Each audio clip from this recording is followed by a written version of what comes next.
I'm often asked, when do I change my strings? How often should I change my strings? When do I know when they go dead? Well, I'll show you. You spend a lot of money to have a good instrument. Many of you spend, $5,000 to $10,000 for a great instrument, and yet I see a lot of people playing with really, really dead strings, which kind of takes all that money and throws it out the window. So good strings help you learn how to get the tone out of your instrument. Every top player you basically know plays with new strings. Some of them change them once a day. When I'm doing something, personally, I know when I'm doing something in the studio and say maybe it takes all day, I'll change strings maybe 3 times in a day. So they're just very important in getting the tone out of your instrument. So, and if you ask anybody, Rob Ickes, Jerry Douglas, Mike Aldridge, or if you catch them about to walk on stage at a festival, check their strings. They are not dead. All right. Now, having said that, we all have to play with dead strings now and again. If you're not doing anything really, really important, you can play with your strings a little bit dead. But again, it doesn't help you learn, if you're learning, it doesn't help you learn how to get the tone out of your instrument, how your instrument responds, because the doorway to get to that tone is closed. You have dead strings. So let's hear what dead strings sound like. Now, when you have fresh strings on there, and I'll illustrate this in a second, you should be able to hear the string ring with a piano-like tone. You should be able to hear the windings, the brightness on the string. And when they're dead, like these are, you're gonna hear a thud more than the piano sound. So let's take a listen.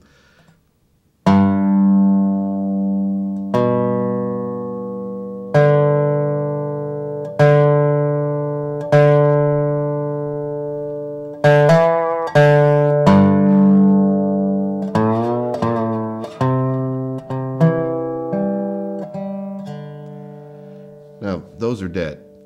I can play them, you can hear the notes, but it's hard to intonate with dead strings because you're not hearing like you should be able to hear. It's actually hard to put the guitar in tune so that it sounds in tune with dead strings. You get used to that, it's not going to help you at all. So let me now change the strings on this.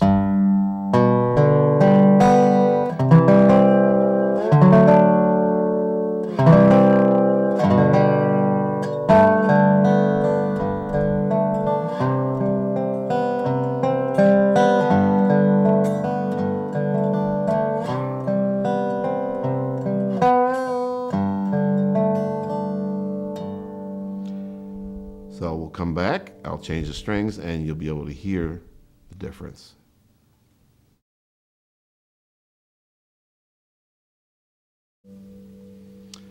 Okay, I have changed the strings on this dobro, and now I want you to listen for the difference. Okay?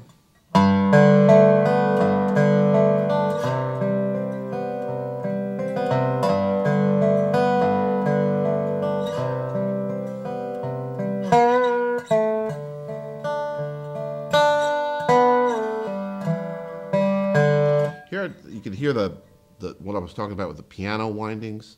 Listen to the sound of the strings now. Do you hear the roundness of them as opposed to the boom? You hear that sound?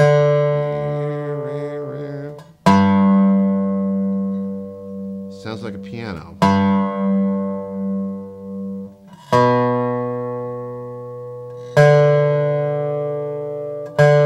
And they're so much easier to tune. The strings don't get, when you play a chord, the strings don't get all mushed up together.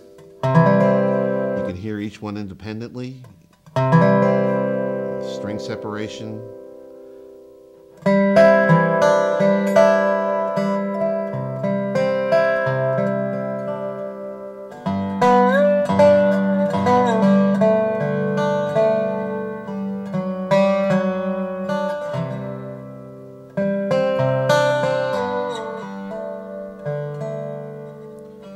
So that's the way to go, is to learn how to get your strings so that they're able to respond to this quality instrument that you own. And, you know, different factors go into why strings go dead. Some people have what they call acid hands, so it's very important to wash your hands before you play, to wipe down the strings with polish cloths.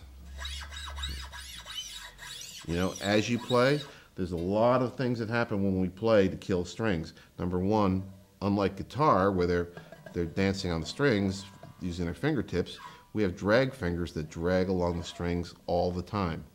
So that creates friction, which translates into heat, and then your hands start sweating. The sweat goes on the strings and kills them. So wiping them down at very regular intervals really lengthens the amount of time that they'll stay fresh. The amount of time that you play hard also affects the strings.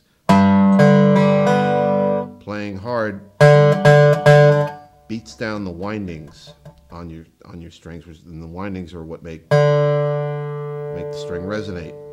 Also, we're using metal picks. So hitting a wound string with a metal pick, every time you hit that string, you're flattening out the winding on the string, especially if you play hard. And playing hard is good when you need it, but so is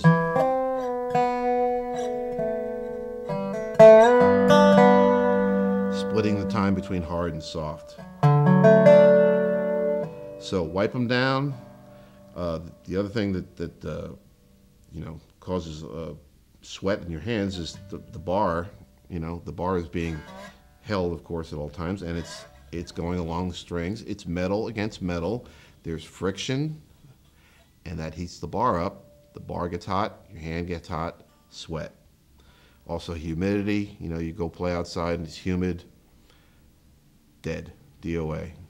So wipe them down, use string cleaners, and you're going to have a lot more life out of your strings, and you can get to where maybe you'll change them instead of, you know, if you didn't clean them, you didn't wipe them down, you might change them every 2 weeks if you're, you know, one of these people that plays at home and goes out sometimes and plays. So you might, you know, get an extra week out of them if you do those things. If you play all the time and it's very critical to you, like it is to me, you might get an extra day or two from just those simple things, wiping down the strings and washing your hands. All right, I hope that helps. So listen for the piano winding sound. Now go put on a record and listen to Mike Aldridge, listen to Rob Ickes, listen to Jerry, or anybody, Andy Hall, Randy Coors, and listen to the sound of the instrument. You're going to hear the piano windings. You're not going to hear the other sound we just heard. Hope that helps, guys. See ya.